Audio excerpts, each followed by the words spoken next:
Hello everyone, welcome back to my Let's Play. In today's episode I want to make as many farms as possible and also get started on some infrastructure. I think this is a pretty good place to put most of our farms because it's kind of hidden from the village, but it's also not too far, so it's just, it's just a rocket away. And the moss farm is going to be right here. Here's everything we're going to need for the moss farm, so let's get to building.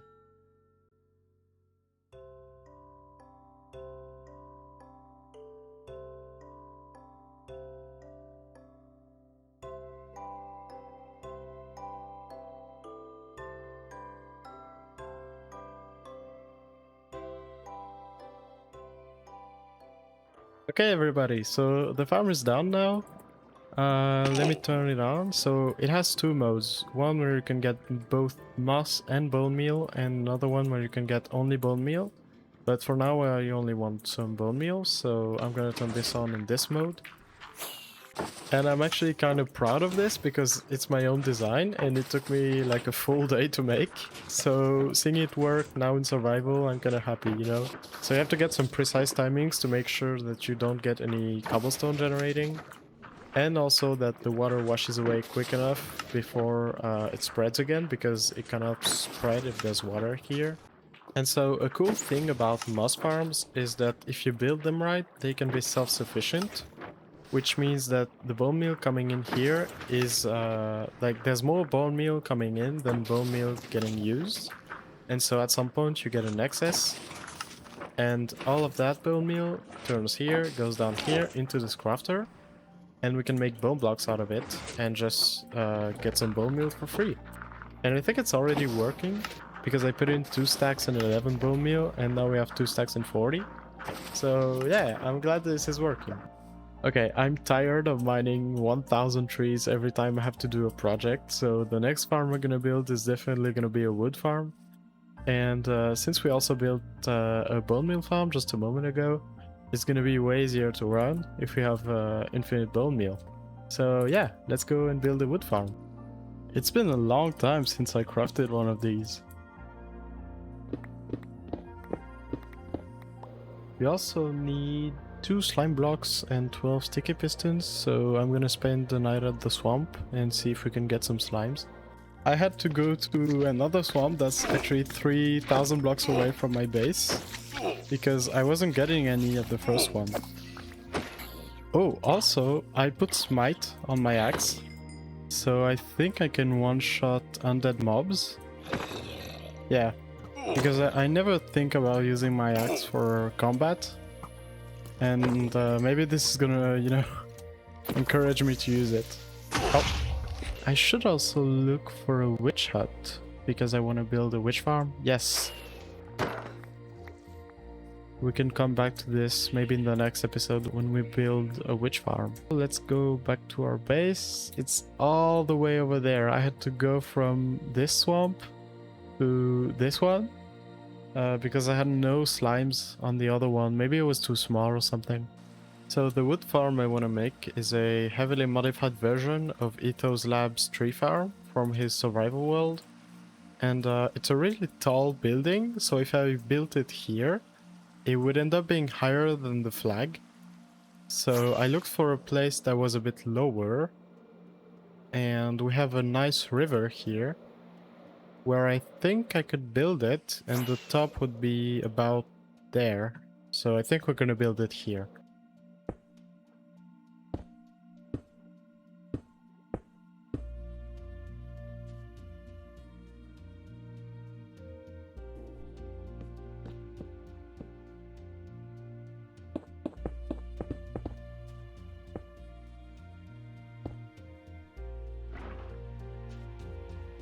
Okay everybody, so here's the farm.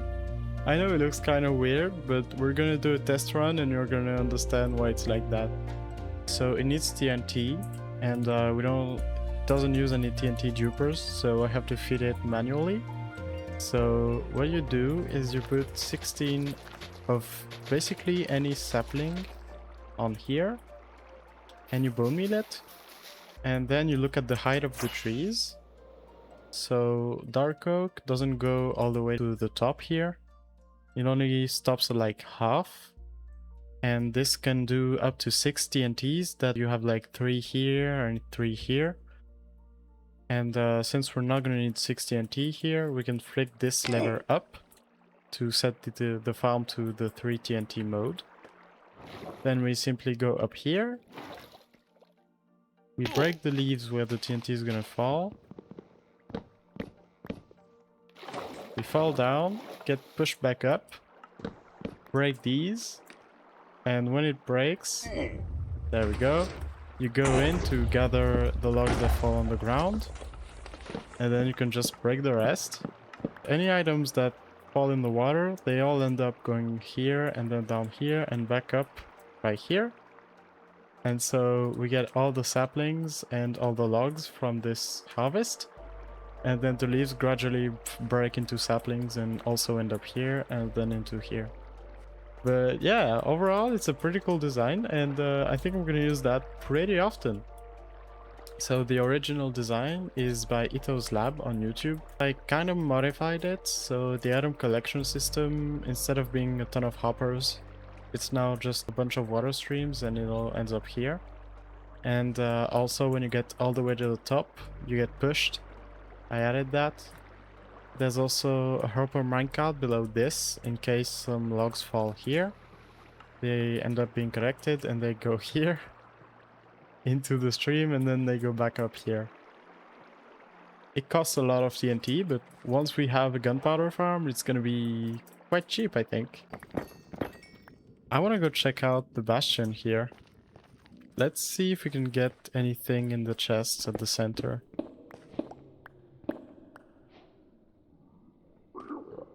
Aha. And fly in. Look at this. Okay. Oh, they do so much damage. Okay. Wow. Like 2 chests and I'm gone. Oh. Okay. Wow. Okay. Well, I came for quartz as well, so that's cool. They sound so mad. I'm just getting a few blocks of gold and leaving. Okay, I've got enough quartz. I think let's go home. So I want to farm sugarcane, bamboo, and kelp at the same time in a single like big building.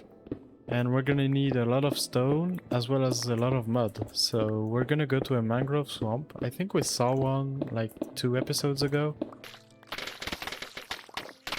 Also, this is very satisfying. What? Wow.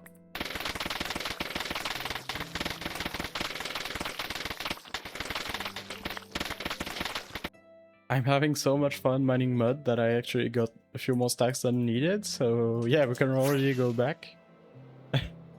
And I think that's about everything we're gonna need. We also need like stacks and stacks of pistons, but I think we have enough wood and cobblestone for that.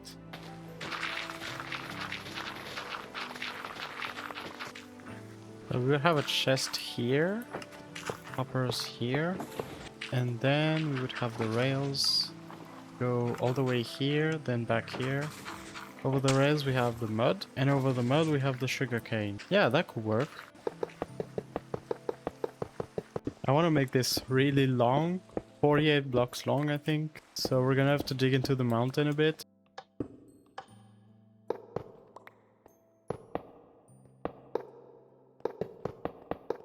Oh wow, I thought I would have to place a power rail every like 10 blocks, but wow, okay, that's cool.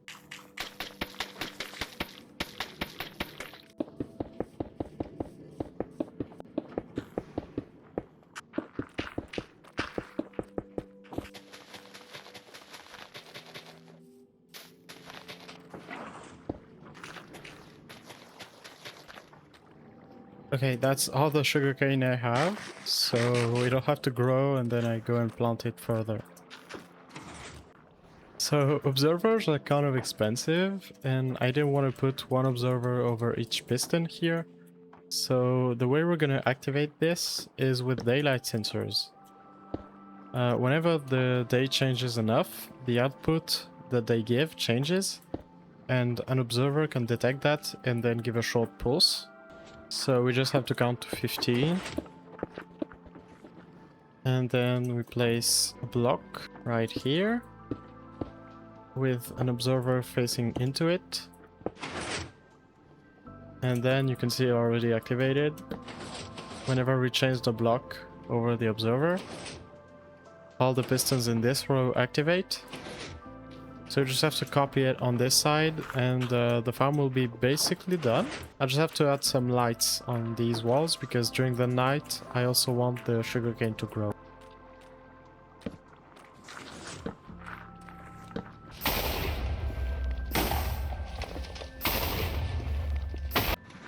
Perfect, so every mud block now has some sugarcane above it, and the farm is producing. We already got 4. We can now move on to the next farm, which I think is gonna be bamboo.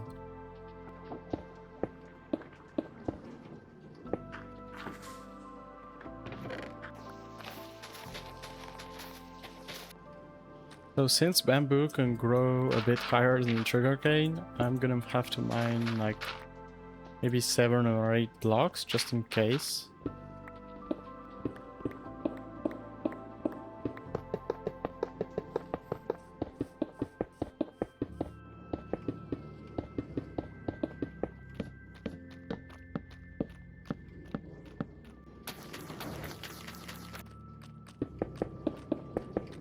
Okay, all pistons firing at the same time might have been a bad idea, because I get crazy stutters when all of them activate. So I'm gonna replace, yeah, see? I'm gonna replace these with repeaters and do the wiring again so that it's only one of these, and then they all activate kind of staggered, you know? That leaves me with the problem that the piston under here won't get activated. So I have to do that for every repeater so that this piston here gets activated through this block. Yeah, that's better, because now we get less lag at once. They all, you know, trigger like that. Here. Now when we have more bamboo in... What am I doing wrong? Oh, it should be... Okay. Now all that's left is crafting a stack and 24 pistons, and the farm should be complete and ready to go.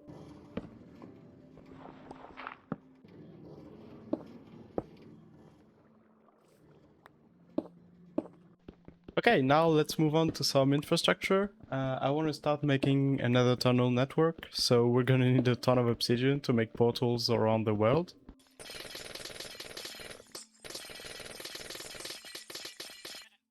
We're gonna go to the spawn and place a portal like at 0, 0.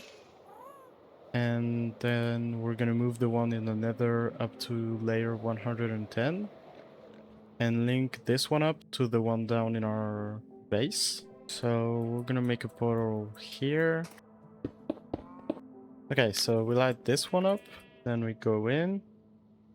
And we're gonna break the portal that's here. Oh yeah, these guys are scared of nether portals. So it should be here. Okay, I'm gonna break this one and replace it back up here. And I think I'm gonna put like 4 portals. That way, whatever way you arrive from, you have a portal in front of you.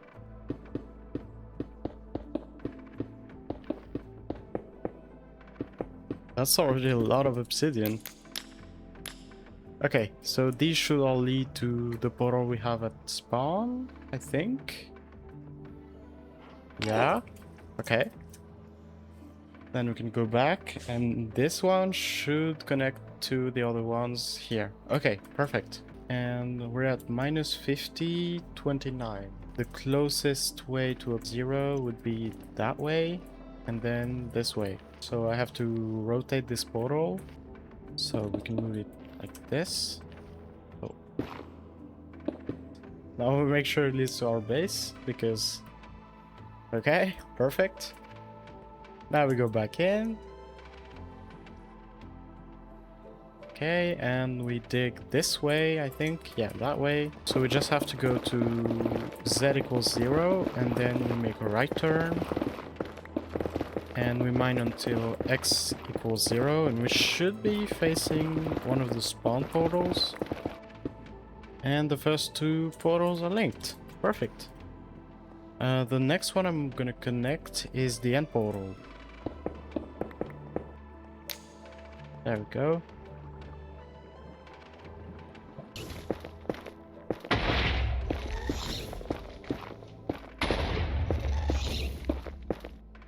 That's annoying. This part is fully...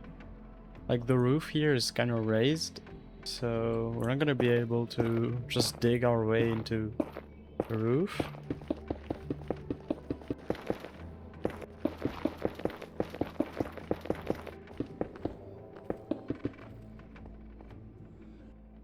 Okay, so now if I take a boat to the Nether, I end up here. Oh yeah, I gotta put walls up here because I can fall into this portal. Okay, and then we go all the way here. Hope I don't fall. Turn right, and Stronghold. Perfect. That was way faster than going by Elytra. Okay, let's go back to making farms. The last farm I want to make today is a kelp farm. So it's gonna go right here next to the bamboo farm.